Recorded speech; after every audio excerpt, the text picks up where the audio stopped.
अकबरुद्दीन ओवैसी को हर चुनाव से पहले इस तरह की खुजली होती है। मेरी घड़ी में सिर्फ 15 सेकंड बाकी हैं।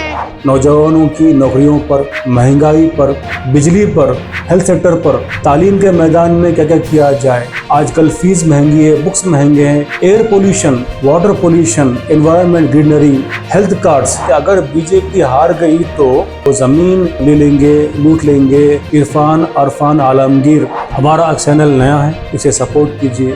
आप सभी को मेरा आदाब। झारखंड में 13 नवंबर को और महाराष्ट्र में 20 नवंबर को इलेक्शन है असेंबली के, और कई और स्टेट्स में बाईपोल्स भी हैं, जिसमें वेस्ट बंगाल भी हैं।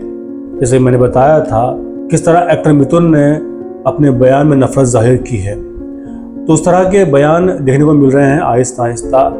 चूँकि झारखंड और महाराष्ट्र में करीब में इलेक्शन से, इसलिए इस तरह के बयान सामने आ रहे हैं। अगर हम बात करें महाराष्ट्र की, तो वहाँ के एक बीजेपी के एमएलए नीतीश राणे, उन्होंने भी इस तरह का बयान दिया है जो कि एक कौम को, कम्युनिटी को बहुत ही तकलीफ पहुंचती है।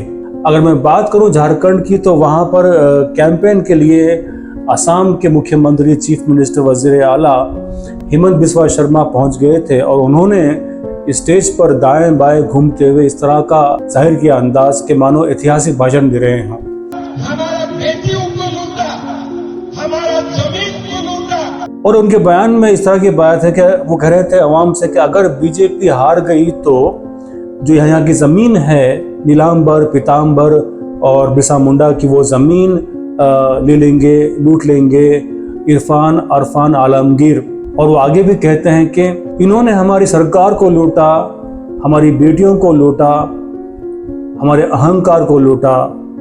तो और इस तरह की बातें वो कह रहे थे। इसी झारखंड के इलेक्शन की कैंपेन के दौरान सीएम योगी जी, उत्तर प्रदेश के योगी जी, वो भी वहां पहुंच गए थे। उन्होंने भी वैसा ही अपना अंदाज पेश किया। वो कह रहे थे कि ये पत्थरबाज पहले कश्मीर में भी थे, याद करना।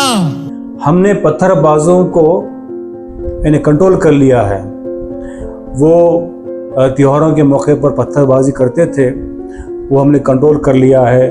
और उनके बयान में ये भी शामिल होता है कि बाबरी का जो फैसला है वो भी उनका जिक्र करते हैं, और ये भी कहते हैं कि कांवड़ यात्रा को हमने सफल बनाया है। तो देखिए, ये सारे बयान शामिल है ये झारखंड के इलेक्शन कैंपेन में। और फिलहाल झारखंड में इंडिया अलायंस की सरकार है। जो झारखंड मुक्ति मोर्चा के पॉलिटिकल लीडर हैं हेमंत सोरेन, वो वहाँ के सीएम है, वजीर आला हैं।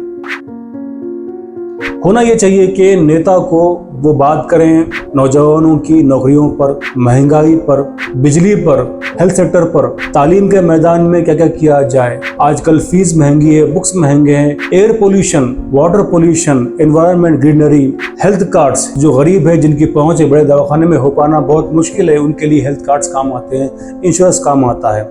इन सब के अलावा एक और मुद्दा मैं हमेशा देखता हूँ, मुद्दा ये है कि आज भी कई गाँवों में टॉयलेट्स नहीं है। गांव के लोग घर से बाहर निकलकर दूर किसी झाड़ी इलाके में जाकर वहां पर शौच करते हैं, टॉयलेट करते हैं। तो ये जो फैसिलिटीज़ है आज भी कई गांवों में मुहैया नहीं है। तो हम देखते हैं कि इस तरह की जो बुनियादी सहूलियतें हैं वो लोगों को मिल नहीं पा रही है, लेकिन आज भी हम इन्हीं बयानों में खोए हुए हैं और सुनते आए हैं, सुन रहे हैं। इसी बीच संभाजी नगर में अकबरुद्दीन ओवैसी की मीटिंग देखी गई, जहां फिर एक बार 15 मिनट वाले बयान को बंद अक्षरों में याद दिला दिया। इस पर पब्लिक में बहुत जोश देखा गया।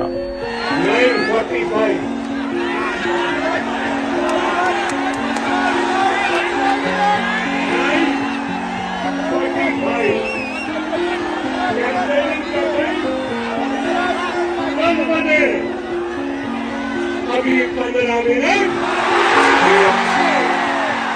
अरे भाई 15 मिनट बाकी है, सबर करिए। इस बयान का जवाब देते हुए किसी और पब्लिक मीटिंग में नवनीत राणा ने अकबरुद्दीन ओवैसी पर निशाना साधा। तेरी घड़ी में 15 मिनट होंगे, मेरी घड़ी में सिर्फ 15 सेकंड बाकी हैं। तेरे को 15 मिनट लग रहे होंगे, हम लोगों को 15 सेकंड लगेंगे ओवैसी।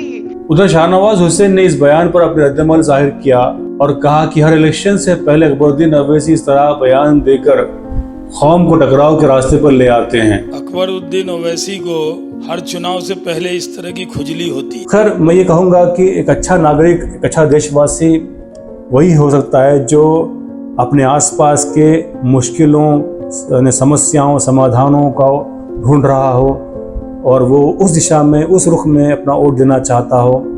फिलहाल मैं ये कहूँगा कि झारखंड में 13 नवंबर को, महाराष्ट्र में 20 नवंबर को इलेक्शंस हैं और बाकी कई स्टेट्स में बाईपोल्स भी हैं।